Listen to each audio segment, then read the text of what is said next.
Welcome to part 3 on how to make your goblin camp. This week, we'll be working on goblin tents.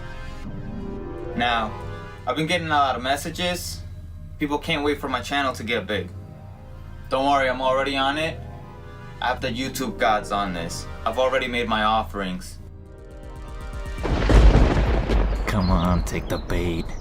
If you get the word out, there will be more where this came from. Come on, just hit that subscriber button. You're almost there. Perfect. Without further delay, let's get right into the build. I hope you enjoy this one. I had a lot of fun doing this.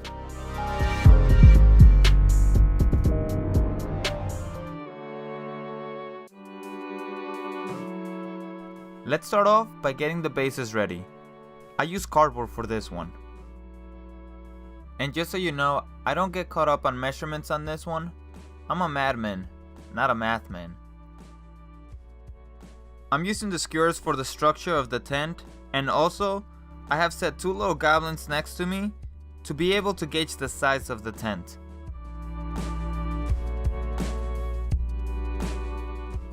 I use 4 skewers for this specific tent, but I also make some with 5 skewers, and I like the way those came out better. I pin the skewers and hot glue them to the base, and then I hot glue the tips together.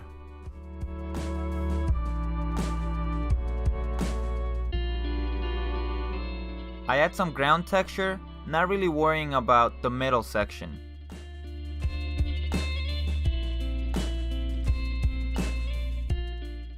I also add a path to the entrance, by not adding too much texture to that area.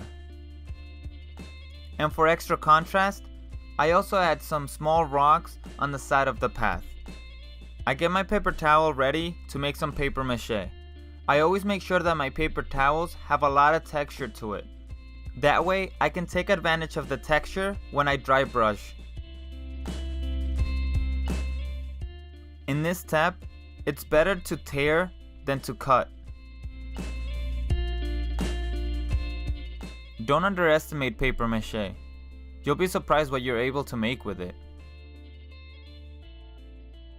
I take off some paper mache off the sides that I feel like are too long. And then I use those leftovers on the top. I almost make it look like the tent is being held together by rags. Okay, so that was tent level 1. Let's get to tent level 2. I want to make a tent where a few generals can meet. The steps for the beginning are pretty much the same.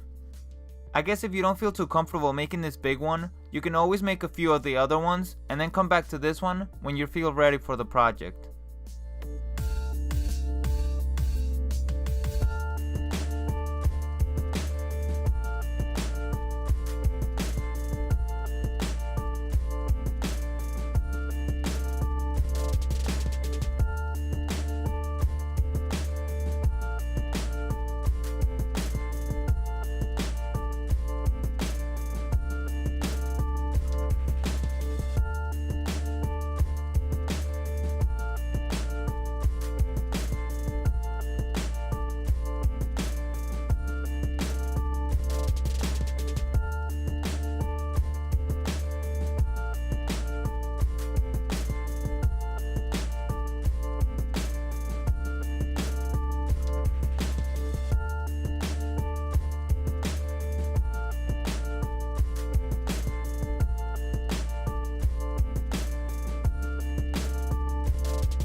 Here you see me badly improvise a way to hold the skewers together while I hot glue them.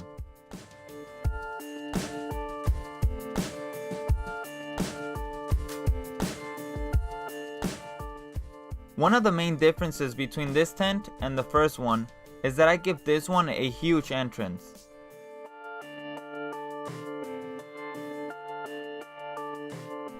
I cut that skewer to the proper length, and then I try to add more hot glue to the top of the tent.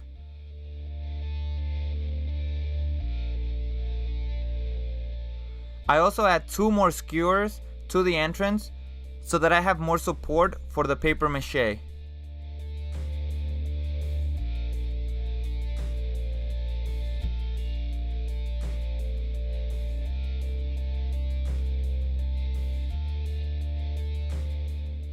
I give this tent a more noticeable path, adding gravel as stone.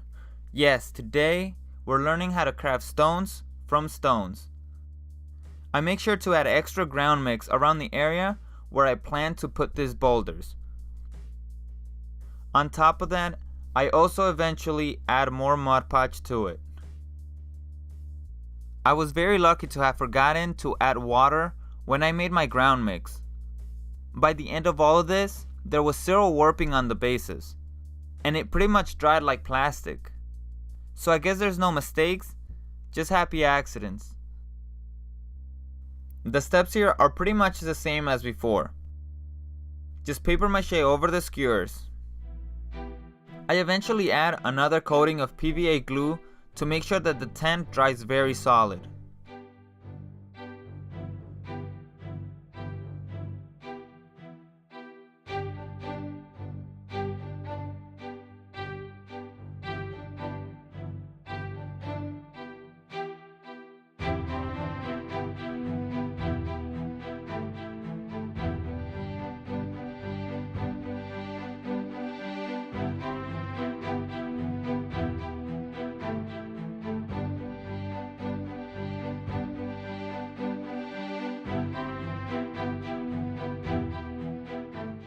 I thought of adding skulls to the tents, but then I realized that it wouldn't make sense in my story. My goblins wouldn't use death as decoration. You're more than welcome to add skulls to it. I'm pretty sure they would look really cool with them. I added a coat of Jeremy's Mod Podge base coat to further strengthen the paper mache, along with helping the stones stay in place. I then add a coat of Territorial Beige from Apple Barrel to the whole craft, but only gave partial coverage to the tent. Then I covered the tent with red earth color from FW Acrylic Artist Ink, which I have mentioned before. I love using this paint. I made sure I didn't fully cover the tent with this color. I did add extra where the skewers are. Then again with the Territorial Beige, I add more tones to the tent. I added mainly by dry brushing it in. Then I finish it off by dry brushing gray onto the stones and a hint of white dry brush highlights. And the very last step is to finish it off by adding a bit of grass and retouching some of the tones up in there, and boom, that should be it.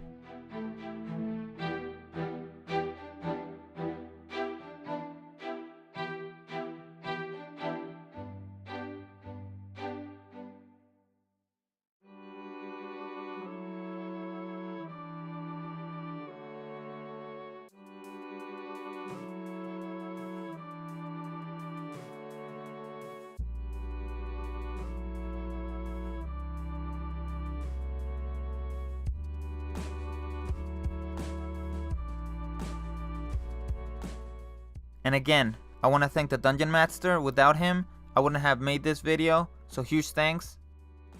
Hope you all enjoyed the video. This was a lot of fun to make.